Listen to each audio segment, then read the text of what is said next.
The council chamber floated in the darkness of space, a massive ring station where 100 different species gathered to keep the peace. Today, the meeting room buzzed with nervous energy. Commander Vorn of the Krell Empire stood before the assembled representatives. His blue skin darkened with worry as he pulled up a holographic display. The attacks continue. 3 more colonies went dark this week. The other council members shifted in their seats. Some had tentacles, others had wings, and a few looked almost like insects. But they all shared the same concern. Who is doing this? Asked Elder Morn, her scales clicking together. We've sent ships. They find nothing but empty worlds. Vorn's expression grew grim. Whatever this enemy is, they strike without warning and leave no trace. Our best fleets cannot catch them. A younger delegate named Brix leaned forward. Perhaps we should look to the old stories. The ancient texts speak of myths and legends, interrupted Thax, the military advisor. We need real solutions, not bedtime stories. But Brix continued. The old texts speak of the Terrans, the ghost warriors who once protected this sector of space. Their warships were said to be extinct, Thax said flatly. The Terrans vanished 2,000 cycles ago, if they even existed at all. Most scholars believe they were just stories told by frightened colonies. Vorn looked between them. What did the legends say about these Terrans? Brix pulled up ancient records on his datapad. The stories claim they came from a small blue world called Earth. Their ships were massive, built for long voyages into the void. The legends say they could survive anything radiation, void exposure, even direct hits that would destroy our vessels. Fairy tales, Thax muttered. Maybe, Morn said slowly. But desperate times call for desperate measures. Where did these Terrans go? The records say they launched a great expedition into the deep void, Rex explained. Beyond the edge of known space. They were looking for something. New worlds, perhaps. Or running from something. The texts are unclear. After that, silence. No one ever heard from them again. The council fell quiet. Outside the viewing window, stars glittered cold and distant. Suddenly, alarms blared throughout the station. Report, Vorn commanded. A technician's voice crackled over the speakers. Sir, we have a situation. Long-range sensors detected a massive energy signature. Something big just jumped into this sector. The enemy? Thax was already moving toward the command center. Unknown, sir. But it's huge. Bigger than anything in our database. The council members rushed to the observation deck. Through the reinforced windows, they could see the void of space stretching endlessly. For a moment, nothing happened, then reality itself seemed to bend. A ripple spread across the darkness, like a stone dropped into still water. Space twisted and folded. Energy readings spiked off every sensor on the station dot, and then it appeared. The ship was massive beyond belief. It dwarfed even the largest Krell battle cruisers. The hull was dark, almost black, covered with armor plating that looked like it had survived countless battles. Strange markings ran along its sides, letters in a language most of the council had never seen, but Brix recognized them from the ancient texts, Terran script. He whispered. The ship hung in space like a predator studying its prey. It made no aggressive moves, but its very presence radiated power. Weapon ports lined its hull, dozens of them. Engine cores glowed with a blue light that seemed to pulse like a heartbeat. Scan it, Vorn ordered, his voice barely steady. Trying, sir. Their hull is blocking most of our sensors. What we can detect shows technology that's beyond our understanding. Power output alone exceeds our entire fleet combined. Thax stared at the ship, all his earlier confidence gone. This cannot be real. Receiving a transmission, the communications officer reported. Audio only. It's in Wait, the computer is translating. The language is ancient Terran. The message says, "This is the TSS Wanderer, responding to distress signals. We've been away a long time. Is anyone out there still in trouble?" The voice that spoke was calm, measured, and undeniably human. Morn turned to bricks, her scales pale with shock.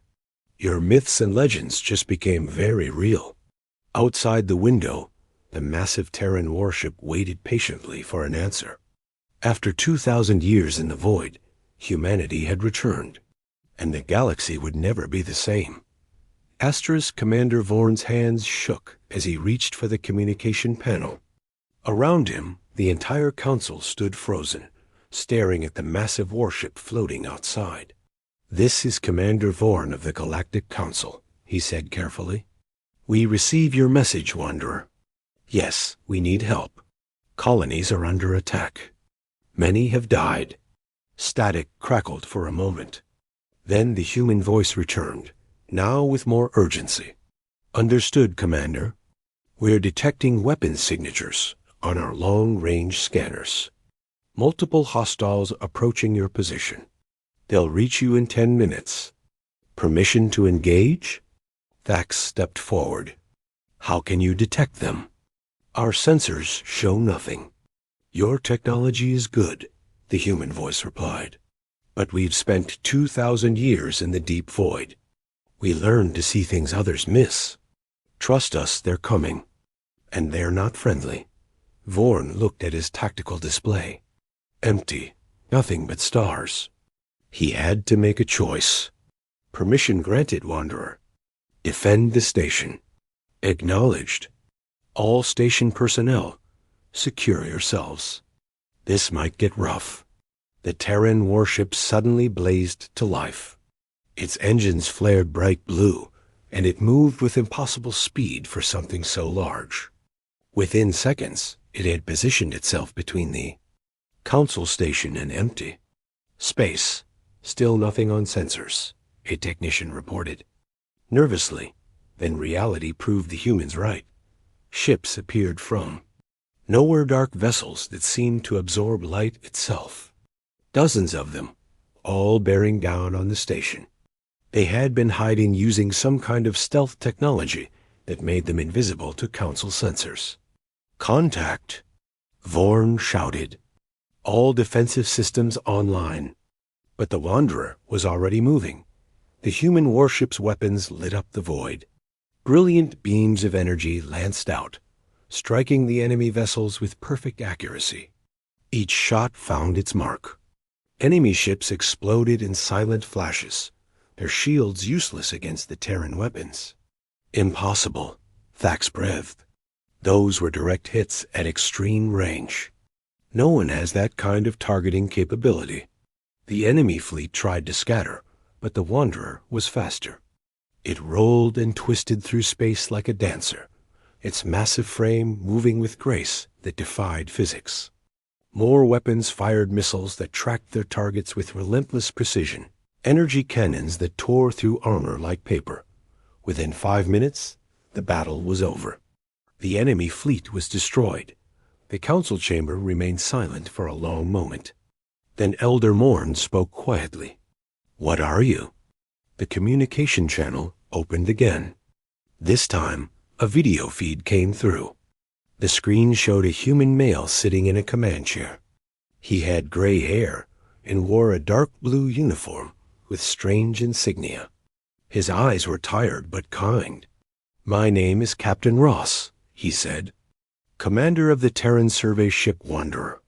We're explorers, not warriors. But we learned long ago that sometimes you need to be both." "You've been gone for 2,000 years, Morn said. "Where did you go? What happened to your people?"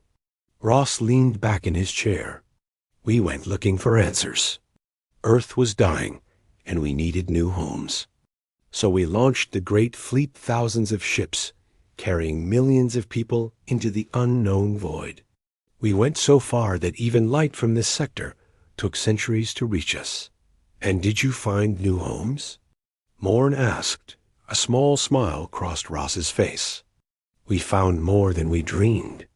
Whole systems untouched by any species. We built new worlds, new cities. We thrived. But we never forgot where we came from. We always monitored old communication channels, hoping to hear from the civilizations we left behind. Why come back now? Thax asked, his tone still suspicious. Because 3 months ago, we picked up distress signals. Dozens of them. Colonies going dark. Species being wiped out. The signals were faint, old by the time they reached us. But we couldn't ignore them. So the Wanderer was sent ahead. The fastest ship we have. Ross paused. The rest of the fleet is still weeks behind us. But they're coming. The implications hit everyone at once. The rest of the fleet. More ships like the Wanderer. Brick spoke up. How many ships are in your fleet? Ross's expression grew serious. 200 warships. 500 colony vessels. 300 support craft. We've grown strong in the void, council members. And we remember what it means to help those in need. Vorn felt relief wash over him. Then you'll help us stop these attacks? That's why we're here, Ross said firmly. Show us where they've hit. Show us everything you know. Humanity has returned to known space. And we don't abandon our neighbors. Outside the window, the Wanderer's running lights pulsed steadily, a beacon of hope in the darkness.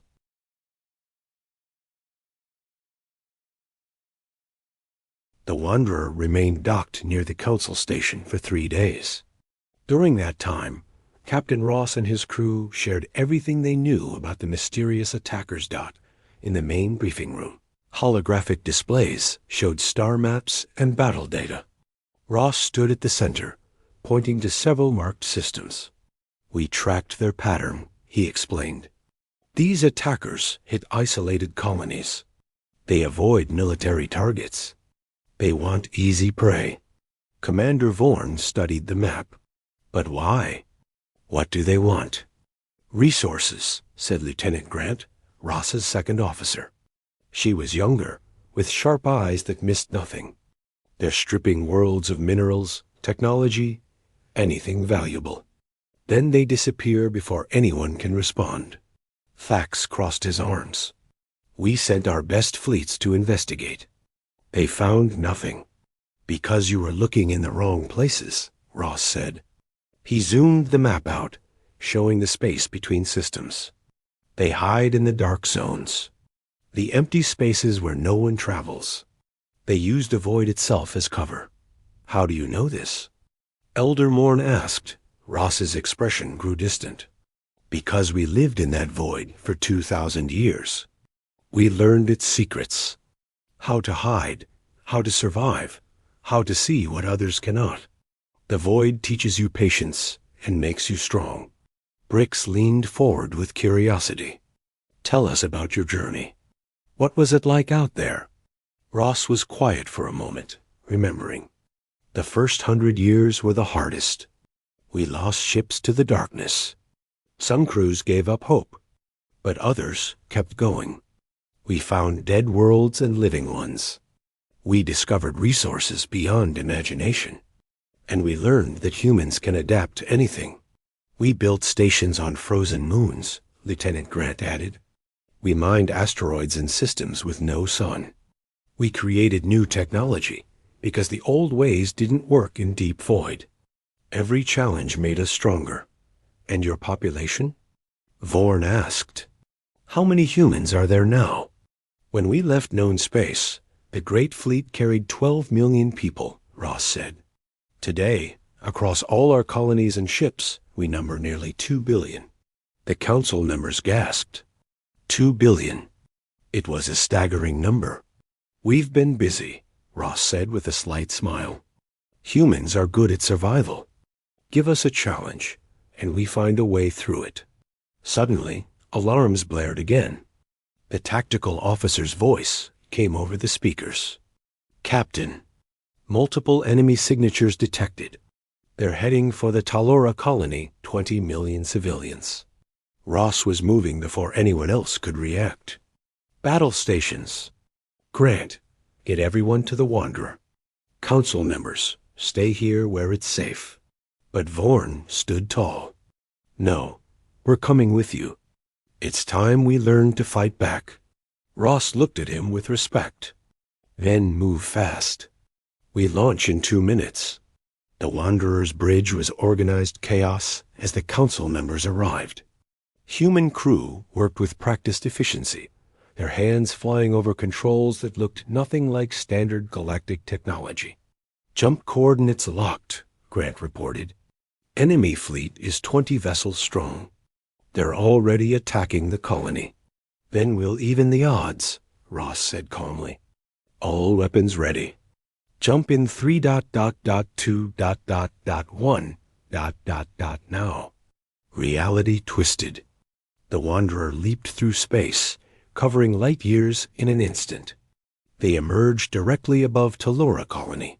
Between the enemy fleet and the planet below Dot, the enemy ships turned to face this new threat. They had learned to fear the Terran warship. They're running, the tactical officer shouted. Not this time, Ross said quietly. Grant, send the signal. Grant pressed a button. Throughout the system, space began to ripple, and then they came. Not one Terran ship. Not two. 20 massive warships emerged from the void, surrounding the enemy fleet completely. The rest of humanity's vanguard had arrived early, pushing their engines beyond safe limits to reach the battle. The enemy fleet was trapped. This is Captain Ross of the Terran fleet, he broadcast on all channels. To the attacking vessels, surrender now or be destroyed. To all Galactic Council members listening, humanity has returned. We will protect these systems. We will hunt those who prey on the innocent. And we will not stop until peace is restored. The enemy ships tried to fight. It was over in minutes. Below on Telora, millions of civilians watched as human warships drove off their attackers. Some cried with relief. Others cheered. All of them understood that something fundamental had changed. In the council chamber, Elder Morn turned to Brix.